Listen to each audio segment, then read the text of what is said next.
দেখুন, আমি কিন্তু একটি অন্য ধর্মের ধর্মগুরু, কিন্তু তবুও আমি এখানে এসেছি। এই জন্যই এসেছি যে বিষয়টা হলো সেটা কিন্তু খুব সেন্সিটিভ। ওয়াকফ বিল নিয়ে যে দুর্নীতি চলছে, আমি ঠিক মতন বসে থাকতে পারলাম না। আমি এর আগে অনেক জায়গাতে গেছি, কেননা এই ওয়াকফ বিল নিয়ে কেন্দ্রীয় সরকার যা করছে সেটা কিন্তু শুধু আইনের বিরুদ্ধে নয়, জঘন্যতম কাজ। আমি আমার সম্পত্তি রক্ষা করতে পারবো না, আমার সম্পত্তি অন্যজনে নিয়ে নেবে। এরা ইন্ডিয়ান কনস্টিটিউশনই জানে না। ইন্ডিয়ান কনস্টিটিউশনে আর্টিকেল 25-এ কী বলছে? আর্টিকেল 25-এ বলছে যে আমরা আমাদের ধর্ম প্রচার করতে পারবো, আমরা আমাদের ধর্ম বলতে পারবো। এবং আর্টিকেল 26-এ কী বলছে? আর্টিকেল 26-এ বলছে যে আমাদের সম্পত্তি আমরা নিজেরাই রক্ষা করতে পারবো, এর জন্য কারোর প্রয়োজন হবে না। কিন্তু ওরা কি তা করছে? ওরা তা করছে না। আব্দুল খালেক মোল্লা আমাকে এখানে ডেকেছে, আমি কিন্তু সঙ্গে সঙ্গে চলে এসেছি, কেননা এটা কিন্তু ভীষণ গুরুত্বপূর্ণ একটা বিষয়। এবং এই বিষয়ে কিন্তু আমরা সকলে একত্রিত হয়ে লড়াই করব। এখানে আমরা কিন্তু কোনো ধর্ম দেখব না, হিন্দু, মুসলমান, খ্রিস্টান, পার্সি, জৈন, শিখ কিছুই দেখব না। আমরা দেখব যে আমাদের সকলের সম্পত্তি রক্ষা হচ্ছে কিনা। কেননা ওয়াকফের সম্পত্তি হলো এটা কিন্তু আমাদেরই সম্পত্তি, এবং আমরা কিন্তু এর থেকে অনেক মুনাফা পাচ্ছি। মাদ্রাসা গিয়ে অনেকে পড়াশোনা করছি, আমরা যখন আমাদের মৃত্যু হচ্ছে তখন আমরা কিন্তু মাটি দিতে চাচ্ছি। সুতরাং এই সম্পত্তি যেন কোনোভাবে কোনো প্রকারে যেন নষ্ট না হয়, তার জন্য আমরা কিন্তু শুধু মুসলিম সম্প্রদায় নয়, সকল সম্প্রদায় কিন্তু আমরা লড়ে যাব যতক্ষণ পর্যন্ত আমাদের শরীরে রক্ত থাকবে। আর আমি আপনাদেরকে এখানে দাঁড়িয়ে বলে যাচ্ছি, যদি কখনো প্রয়োজন হয় আমি কিন্তু সঙ্গে সঙ্গে চলে আসব।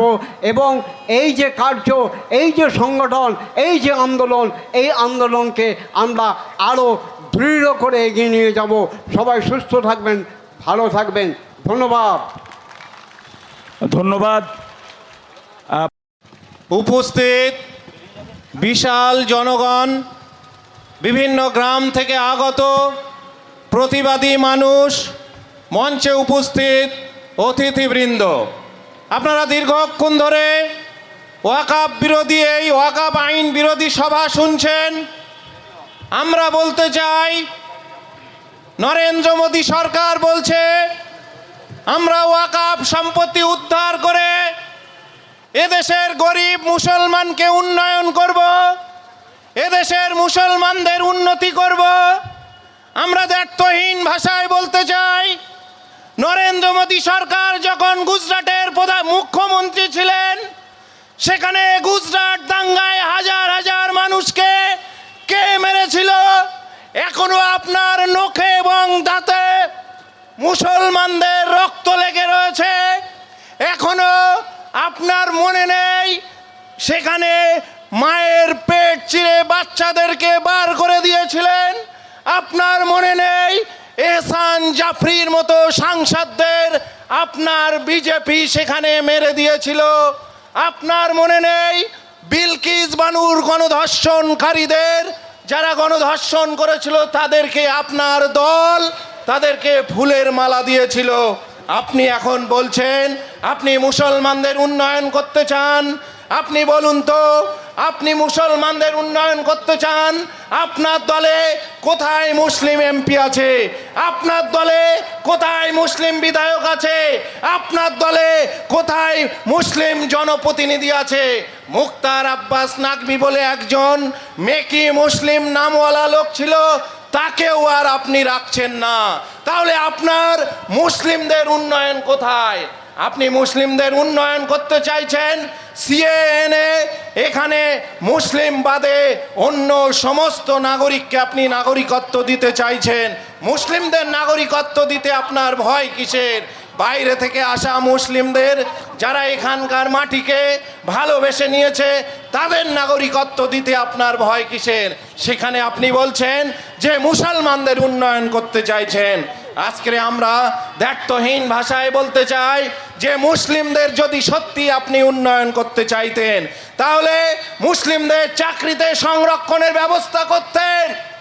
যদি মুসলিমদের আপনি উন্নয়ন করতে চাইছেন আপনার দলে মুসলিম বিধায়ককে নির্বাচনে দাঁড় করাতেন। আপনি যদি মুসলিমদের উন্নয়ন করতে চাইতেন সিএতে মুসলিমদের বাদ দিতেন না। আপনি যদি মুসলিমদের উন্নয়ন করতে চাইতেন তাহলে দেশ জুড়ে যে গণপিটুনিতে মুসলিমদের নাম ধরে ধরে মারা হয় সেখানে পার্লামেন্টে এই গণপিটুনি আইনের বিরুদ্ধে আইন তৈরি করতেন, তাহলে বুঝতাম আপনি মুসলিমদের উন্নয়ন করতে চাইতেন। স্বাধীনতার এত বছর পরে ওয়াকফ অ্যামেন্ডমেন্ট বিল অনেক হয়েছে, কোনো সরকারই কিন্তু ওয়াকফ সম্পত্তি কেড়ে নেওয়ার জন্য বিল করেনি। এবং এ পর্যন্ত যতবার ওয়াকফ অ্যামেন্ডমেন্ট হয়েছে কোনো সময় কিন্তু মুসলিমরা তার প্রতিবাদ করেনি। আজ 2025 সালে এসে কেন আপনার ওয়াকফ সংসদীয় আইনের মুসলমানরা বিরোধিতা করছে? তাহলে বুঝতে হবে যে ওয়াকফ সংশোধনীর মাধ্যমে নরেন্দ্র মোদী সরকার মুসলমানদের ওয়াকফ সম্পত্তি রক্ষা করতে চাইছে না, নরেন্দ্র মোদী সরকার ওয়াকফ সম্পত্তি দখল করে নিতে চাইছে। তাই আজকে দেশ জুড়ে অল ইন্ডিয়া মুসলিম পার্সোনাল ল বোর্ডের আহ্বানে আন্দোলন চলছে। কলকাতাতে বড় আন্দোলন হবে ঘোষণা হয়েছে, আপনারা কানে শুনেছেন। 26শে এপ্রিল কলকাতার ব্রিগেড ময়দানে কিন্তু জমায়েত হবে। ব্রিগেড ময়দান থেকে আমরা জানিয়ে দেব নরেন্দ্র মোদী আপনার মেকি মুসলিম দরদি সারা দেশ জেনে গেছে। তাই মেকি মুসলিম দরদি আপনার দেখাতে হবে না।